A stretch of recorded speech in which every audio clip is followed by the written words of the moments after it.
Hello everyone and welcome back to my channel. So today I am so excited because it is the start of spooky season and it's my favourite time of the year. I think all makeup artists can relate to that. This is the one time of year where I can put anything on my face and no one questions it. Throughout this entire month I'm going to be bringing you as many Halloween looks as possible. Some creepy, some gory. I'm going to do some pretty ones, but I am not a believer of going pretty things for Halloween. Halloween's a time to be spooky and scary and just no to the pretty stuff. I am Katie Heron in Mean Girls when she shows up as the corpse bride. I am her. So today I'm going to be doing a steampunk zombie because I was like, well, I need to do some sort of zombie for Halloween. You can't have Halloween without a zombie. But I didn't want to just do a regular zombie, and I'd also kind of wrote down in my notes that I wanted to do something steampunk, so I thought, oh, we just combine the two and do a steampunk zombie, because why not? Something a bit different. So I should just put a quick disclaimer here, this video is not going to be for everyone. This is going to be full on blood, gore, special effects, rotten skin, like disgusting stuff. So if you're squeamish, then maybe, well, I don't like to discourage people from watching my videos, but maybe this one isn't the one for you. Go and look at the last one, which is a pretty one. Go and watch that one, which I'll link here. But yeah, today is going to be full of lots of blood, gore, lovely rotting skin and melty stuff and slimy stuff, and I'm so excited. So without further ado, let's go ahead and get started.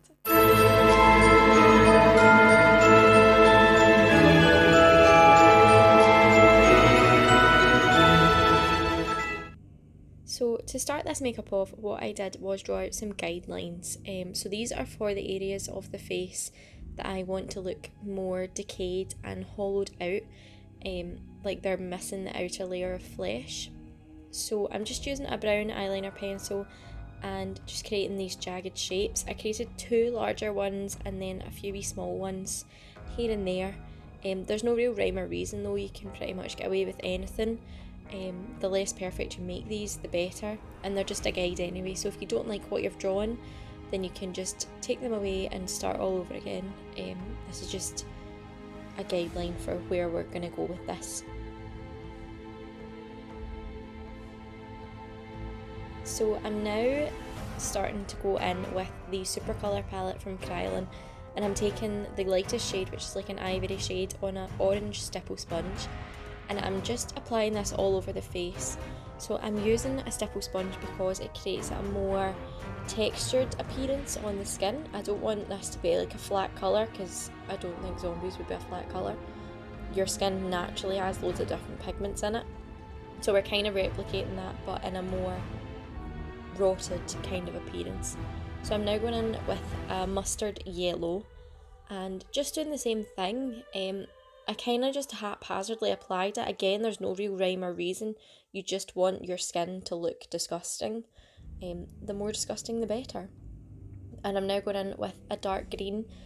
The thing with these is they're very pigmented, so I actually pick it up on my sponge, dab it off in my hand, and then work from that, because otherwise you're just going to get huge big blobs of colour everywhere. So I just layered these until I was happy with kind of the outcome. So I'm now taking the grey and I'm using this kind of as my contour, just in the hollows of my cheekbones, my temples, on the inside of my eye, underneath my jawline, just anywhere that would naturally hollow out and anywhere you would naturally contour, I'm applying this. And I just layered all of these colours until I was happy with the desired effect. And don't forget to take some down your neck as well, because zombies' necks would not be pretty either, so you have to take it down your neck to make it a more cohesive makeup look.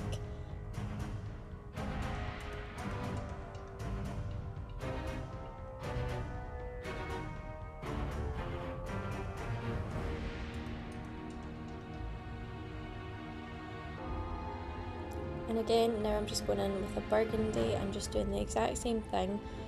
Again, no real rhyme or reason. I made some areas of my skin a wee bit more darker and some areas not so much, but it's just up to you. The more uneven your skin looks, the better. So now to hollow out my eyes, I'm using a dark brown eyeshadow on a really big fluffy brush that has seen better days, so it's perfect for this.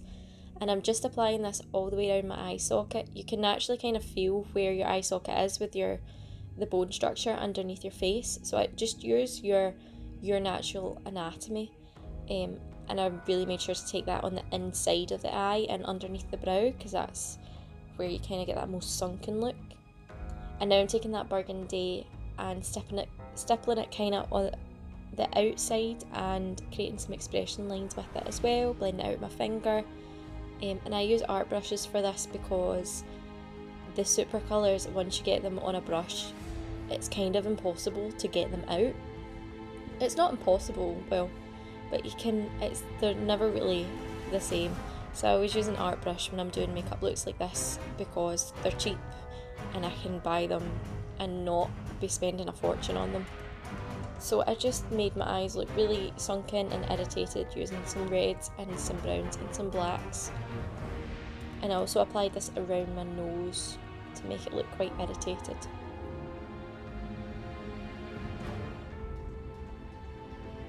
So now I'm using that same burgundy colour and just filling in all the hollowed out areas. Again, you don't have to be too precise with this, however you kind of want the edges like closest to the brown liner to be the darkest. And if you're putting anything around your hairline, remember to take it into your hair, just to make it look more cohesive again. And I'm not being too neat with this because we're gonna kind of, I mean it's a zombie, you don't have to be neat, but we're gonna kind of solve it later. So I'm just filling everything in with that burgundy. I kind of created a bit more texture in this wee bit here just by placing the colour on the edges and then dragging it down so it kind of looked like tendons, which I thought was fun. And then I'm applying some black around the edges. Go sparingly with this because it's really, really pigmented, but it just makes it look a bit more 3D. Now you could absolutely stop at this step, you know, put on some fake blood in a contact and crazy up your hair, and that could be you, but I wanted to take it one step further by sticking some stuff on my face, which doesn't sound suspect at all, but we'll get to that. But this is absolutely passable as a zombie, like look at me, I look disgusting. So now I'm just taking some more of that on my neck because it was looking a bit neglected. Yeah, just make it look really nice and cohesive. The more disgusting you look, the better, basically. So now, kind of for a final wee trick, I'm mixing these two brown shades together with a wee bit of Bic activator and kind of spraying that over my face. It just gives more skin texture. You know, more texture the better. So now for the fun part.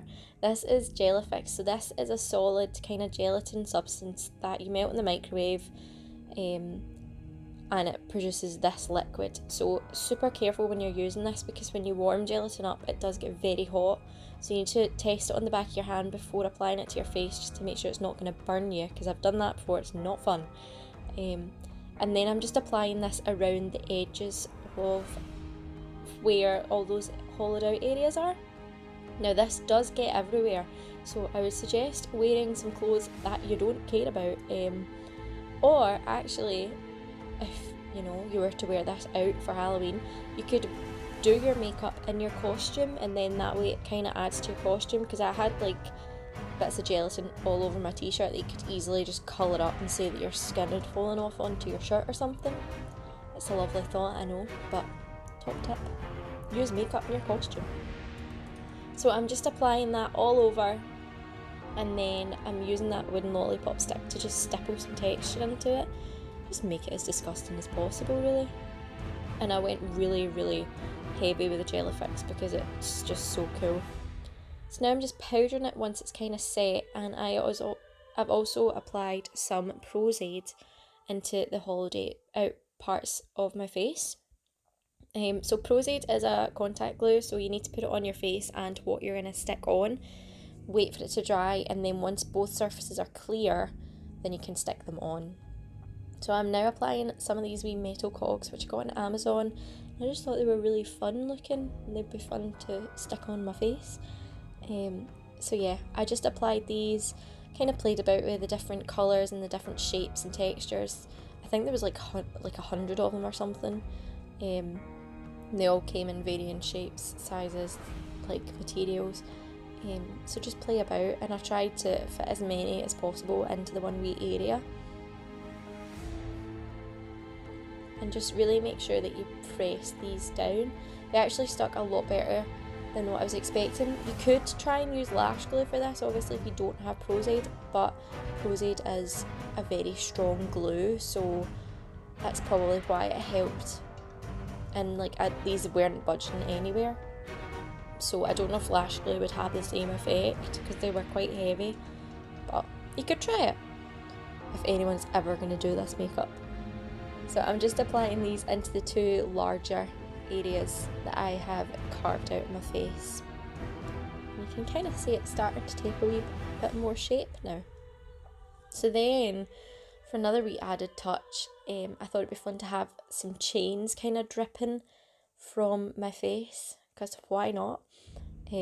So this was really fiddly and it just took a lot of time, but I think it was worth it. I didn't go overkill with the chains, but I just applied a wee dot of Pros-Aide here and there, stuck one end of the chain on, stuck the other somewhere else, and then I kind of coated the ends of it in a wee layer of Pros-Aide and just let it dry so it was reinforced. But yeah, just kind of have fun with it and play about with positioning and stuff like that. I didn't do too many chains, but I did a few. So then I went on to colour the Gelafix. So I'm using the same Supracolour palette as before, and I wanted this stuff to look quite pustular. It's a great word, that, pustular. And yeah, I used a lot of yellows, greens, that ivory colour, just to make it look really infected and disgusting. And again, I'm using an art brush. I actually kind of stamped this on the back of my hand to try and get a bit more texture into the brush. And now I'm just darkening up any areas that's kind of lost some pigment because we had powdered beforehand. Just using the same black and just kind of working it into the wee nooks and crannies around the Gelafix. So then I'm just blanking out my lips with that ivory colour and darkening the centre, nothing too complicated. And then again, I'm just making my eyes look even more irritated. This is just a red Eye Safe liquid lipstick that I'm just applying just into my lower waterline. And now I'm applying some tooth enamel, which I love. It's so cool. I just stippled it on, you kind of let it dry, and then that's you. And it comes off dead easy with a wipe or some toothpaste. So now on to the gory bits. So this is Woundfiller, which is like a jelly, kind of textured blood. It kind of looks like dirt mixed with blood. It's a bit disgusting, but I'm just using that just to fill in all the bits that I've hollowed out. This can be quite tricky to apply, so I always think it's best if you're applying it over a textured surface because it sticks into the wee nooks and crannies. So I'm literally just like spatulaing that on so that I can get as much coverage with it as possible. And then I move on to Fresh Scratch, which is a bit gooier and less textured, but still just as disgusting. I normally wouldn't use this colour, but I thought it worked well for this. It was a bit like, it was quite bright, but I think it did work well. And again, I'm just using the same wooden spatula just to blob it on everywhere. Now we're moving to hair, just as a brief intermission. So I had previously curled it, I curled it quite tight, and now I'm just teasing the living daylights of it basically. The messier you make it, the better. I actually ended up kind of putting them into 2 wee messy plates later on, but for now this is what I'm doing. And now I am adding on my blood. So I use Supreme blood because I like the way it kind of forms like wee globs on your face. And I'm just using a black stipple sponge for this. So I stippled some on and then also dripped some on, and just let it fall with the natural kind of anatomy of my face. You can't go overboard with blood, so just go for it. It's Halloween. Apply as much blood to your face as you want. So then I actually used some coffee, and just for a wee bit more texture, just kind of patted it into the wound filler just to kind of look like dirt and rocks and like you'd crawled out from the ground. And then finally I'm using glycerin, which is a liquid that just makes things look shiny. So I used this just because I wanted to look really infected and slimy, and I'm just using the same sponge as before, stippling it all over, and it kind of forms like wee globs on your face as well, and it brings a wee bit of shine back to that Gelafix.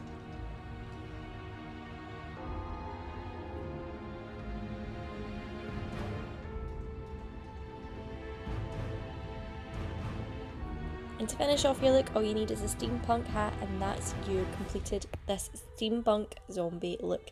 As always, I hope you enjoyed. Everything I used will be listed down below, as well as all of my social medias. Make sure you give me a like and a follow on them, and subscribe to my channel and hit the notification bell so you don't miss any other uploads. I hope you all enjoyed, and I will see you next time for another spooky season video. Bye!